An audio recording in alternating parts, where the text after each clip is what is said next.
What are you saying? This place Alex, is bro. as beautiful as ever, you know? Yeah, with you in it. Bye, June. Good luck. Alex! What? Hold on. I'm like all Alex! that. Alex! I ain't like none of that Shit, I gotta talk. get over there. All right, so let's acknowledge that he was hurt too, please. How is this possible? How did I not realize that he was hurting too? And how come he never told me about it? Well, how about you, Alex? Should we talk about that? What? What do you mean? How many times have we talked about Astrid together? About her death? Dozens of times? Hundreds, maybe? That's because we needed to. I needed that. That was the only thing I could talk about, and Alex was always there to listen to me. To check how I'm doing. Okay. To inquire about my feelings. How I missed that assess twice? my Okay. needs. To ask if there was anything else he could do. And I never asked him any questions. Not a single one.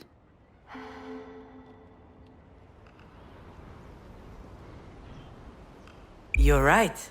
We needed to. But each time, we were actually talking about me. Never about you. Come on, again with this shit. Pauline is always trying to make me talk to. I don't have anything to say. What am I supposed to say? There's no way you never felt the need to talk about those feelings. That whole time when you finally got me to calm down and fall asleep? How did you feel? What did you think? I don't know. I can't remember. Why are you dragging this up now? Because I never thought to ask you back then. Well, that's alright. I'm okay. I was okay. It's not your fault. You're not okay. It's okay. He's still doing it. He's still trying to protect me all the time. He needs to understand that things have changed. All right. Yes, it's it your is my fault. fault. You were alone with your sadness. But now I'm thinking to myself that it wasn't fair. You know, I just realized something and I'm so ashamed about it. You're hurt too, and that didn't Absolutely. even occur to me until now. I was thinking about you. Not about Can men have Astrid. feelings too? When I was alone at night, I was thinking about what I needed to do to help you get better. That's all I thought about. You needed me. That kept me going. And now that you're no longer here, I lived in fear of everything for a long time. Fear of making the wrong choice, fear of making mistakes, fear of not being good enough, not smart enough. And Alex was an antidote against all these fears. Dang, you was leaning on him a lot. What's your At least, fears? as long as they were all in my head. But you know, since what happened to you, I haven't feared anything. Perhaps because I don't have much left to lose. Damn, that sounds sad. Okay. I can take care of myself. You were the best support one could hope for. And that's why I now feel confident to do it on my own. You're free now. free from what? Free to face your own emotions and deal with them, to heal your own pain.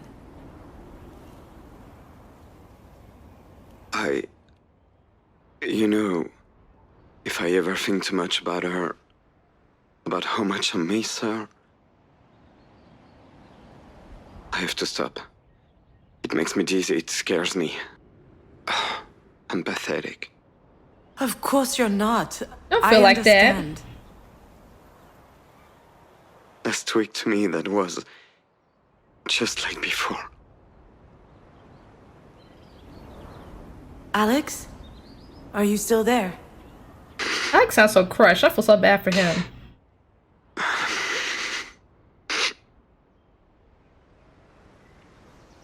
He needed to cry. Marie had this weird rule back home. You only get to cry once. Once, but I guess I guess I understand. From bike falls to headaches to world hunger. She had this theory that there are two reasons one might cry.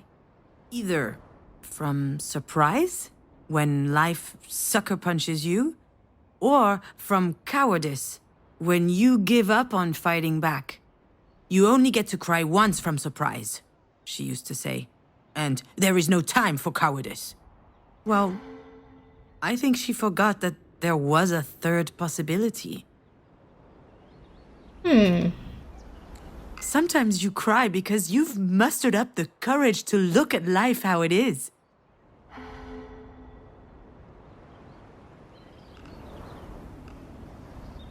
Let's check on Alex. Let's check on him. Alex? Oh, look at me. That man's going through a lot right now. We're here, lost this girl. What contest? The world's dumbest question contest. Oh crap, Junon, I'm so sorry. You don't owe me anything. I guess I should leave you alone. Yeah, well, haven't exactly made it easy for you. But I'm not doing well, okay? Really, I'm not. Wow. You don't get Sorry, these Alex. heartfelt moments from him, ever. It's so bad for him. I'm gonna say since last week because it looks like they did a little more than just Since talking. last week?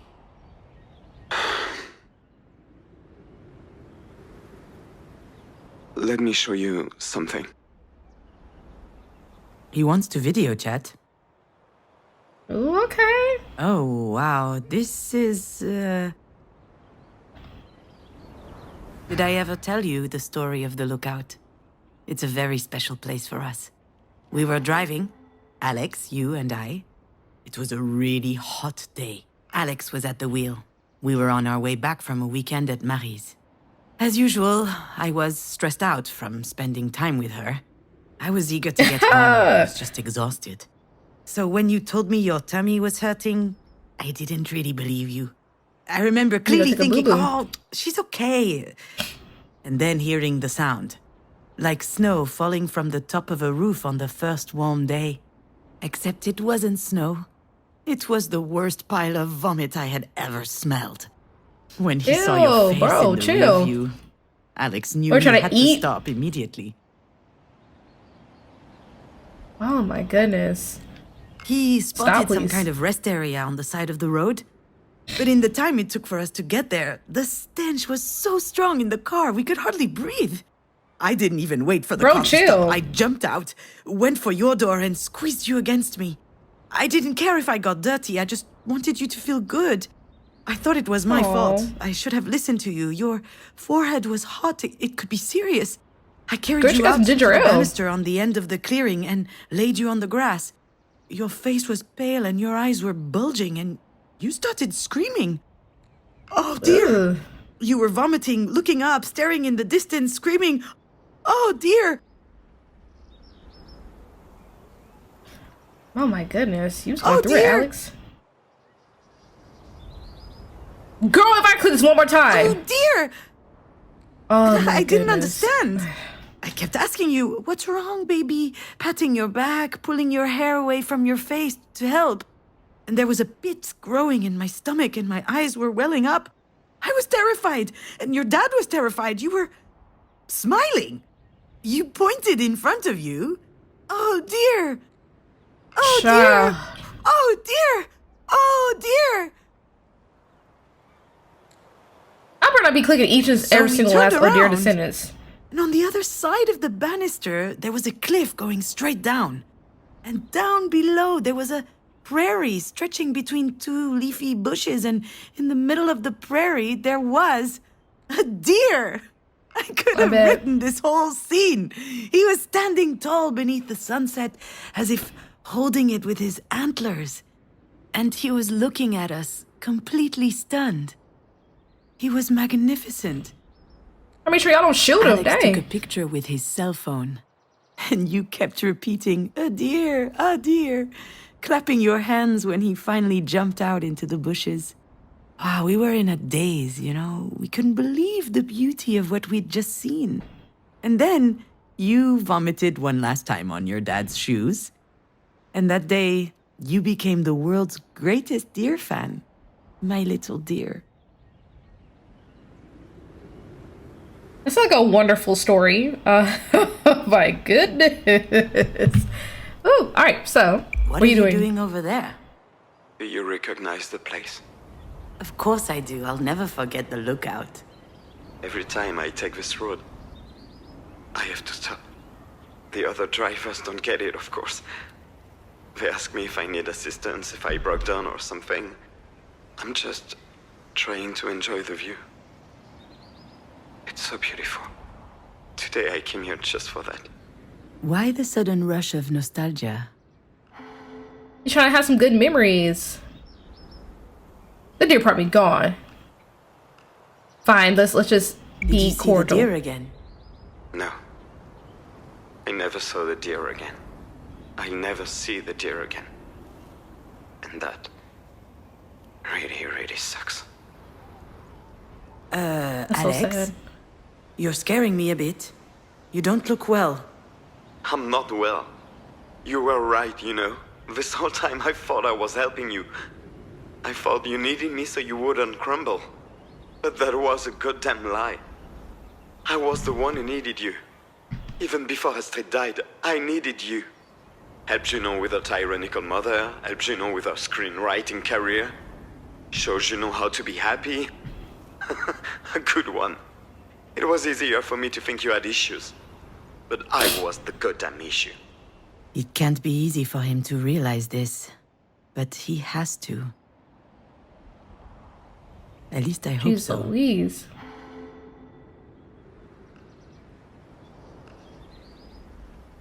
You're not an issue, You're not an Alex. issue. And still you got out as soon as you had the chance. I know you can be forgetful when it suits you, but that's pushing it. Woo! I remember getting in the car with you. I remember waking up in the hospital with Alex by my side. But what happened in between, it's a black hole for me. Apparently that's What a pretty sneeze. common. Jeez Louise. During extreme events, your brain does not generate memories. It's too busy surviving. I survived, which I guess means that my brain worked really well. But since then, If you want to think that, it's been sure. mulling over this one question. Was it all You know what is that? my fault? I was half expecting your dad to hold it against me one day, anyway. But it doesn't hurt any less.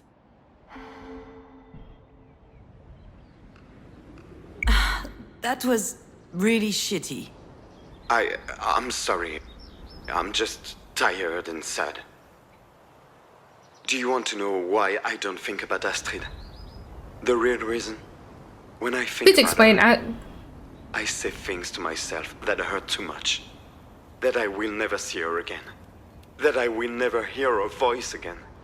That I will never carry her to bed in my arms. How am I supposed to live with that? If only I had the answer to that question. It takes time. Yeah, that's it. It takes time. Except the more time passes, the worse it gets. And I'm getting tired of waiting. What are you saying? Ooh, hold on, wait a minute. Alex, what are you saying? This place Alex, is bro. as beautiful as ever, you know? Yeah, with you in it. Bye, June. Good luck. Alex! What? Hold on, I'm like all that. Alex! Alex! I ain't like none of that Shit, I gotta talk. get over there. I heard that talk before. Shit, Alex.